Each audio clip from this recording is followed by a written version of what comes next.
जय माता दी दोस्तों, आज की इस वीडियो में हम बात करेंगे कि नवरात्रि के व्रत में कौन कौन सा आहार लेना चाहिए या फिर क्या नहीं खाना चाहिए। दोस्तों, व्रत का सामान्य कुछ नियम होते हैं कि उसमें आपको संतुलित और व्रत के अनुरूप ही आहार लेना चाहिए, वही आहार आपके लिए श्रेष्ठ होता है। तो आज हम यही जानेंगे कि कौन कौन से आहार हैं जो हम ले सकते हैं, साथ ही और कौन से आहार इसमें से हमें नहीं लेने चाहिए। तो चलिए जानते हैं। तो दोस्तों, सबसे पहले तो ये है कि नवरात्रि का व्रत दो तरह से किया जाता है। कुछ लोग प्रतिपदा और अष्टमी का व्रत रखते हैं और अधिकांश लोग 9 दिनों का व्रत रखते हैं। लेकिन आप चाहे 9 दिन का व्रत करें या फिर प्रतिपदा और अष्टमी का करें, लेकिन बस उसे नियम से करें। तो वैसे ही यदि आप व्रत में नमक का सेवन करते हैं तो इस बात का ध्यान रखें कि आपको सामान्य नमक जो हम रोज खाने में इस्तेमाल करते हैं वो या फिर काला नमक, इनका सेवन बिल्कुल ना करें। यदि आपको व्रत में नमक से जुड़ी कोई भी चीज खानी है तो आपको उसमें केवल सेंधा नमक या लाहौरी नमक का ही इस्तेमाल करना है और कोई नहीं।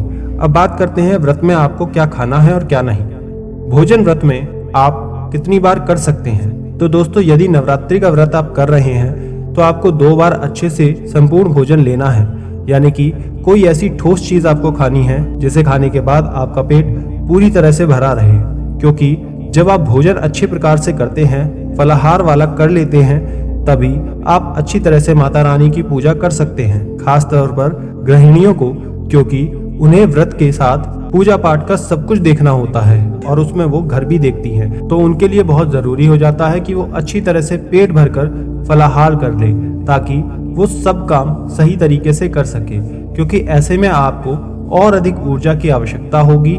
तो कोशिश करें कि दोपहर के समय जो आप आहार लेते हैं वो पूरा स्वादिष्ट हो, पौष्टिक हो, ताकि आपको पूरे पोषक तत्व प्राप्त हो सके। आहार में आपको कौन सा आहार लेना है, आइए जानते हैं। तो सबसे पहला है दूध, और दूध से बनी किसी भी चीज का आप सेवन कर सकते हैं। ये पूरी तरह आप पर है। दूध का सेवन करने से आपके शरीर में किसी भी प्रकार की कोई कमी नहीं होगी, क्योंकि दूध संपूर्ण आहार होता है। तो आप रात्रि में दूध जरूर लें। दूध में आप जैसे साबूदाने की खीर, मखाने की खीर, सूखे फल की खीर या फिर सीधा दूध आप पी सकते हैं। तो आपकी इच्छा है, आप सीधा दूध ले लें या फिर दूध से बनाकर कुछ चीज का सेवन करें। दोस्तों, साबूदाना ये एक ऐसी चीज है जिसका हर व्रत में सेवन किया जाता है।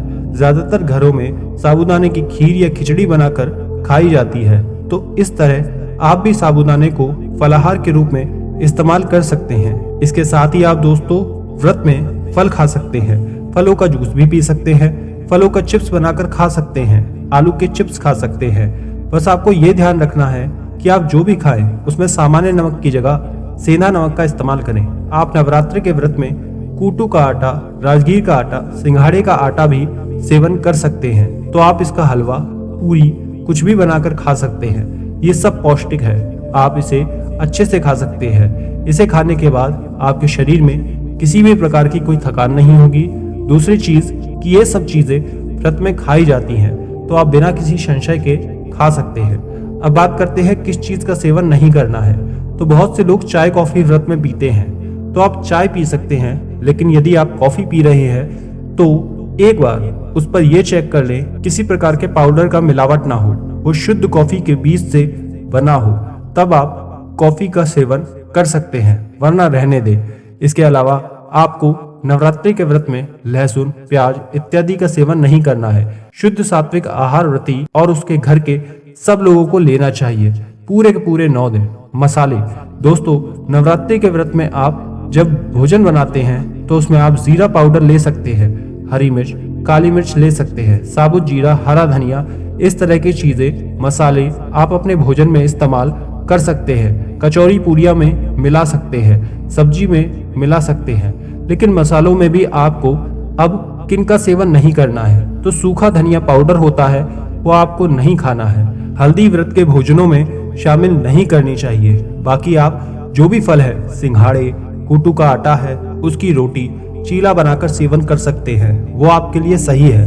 बस व्रत के दौरान कोशिश करें कि ज्यादा तला भुना ना खाएं, क्योंकि इससे आपकी तबीयत भी खराब हो सकती है। आपको ज्यादा तला भुना नहीं खाना है।